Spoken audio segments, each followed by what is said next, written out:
Beredar sebuah video yang memperlihatkan suasana para santri sebuah pondok pesantren yang sedang santap sahur.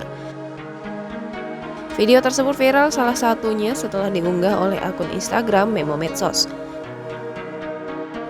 Momen para santri saat diberi makan sahur di pesantren itu menuai kritikan. Pasalnya, pemberian makan kepada para santri ini dinilai kurang pantas. Tak hayal, kolom komentar video pun dibanjiri beragam kritikan dari para warganet.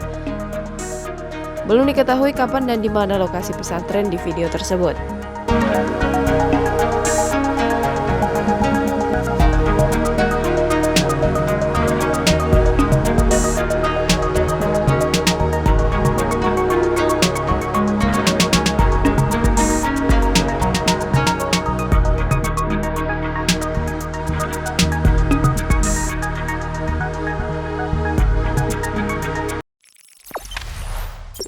Jangan lupa subscribe, share, komen, dan like ya.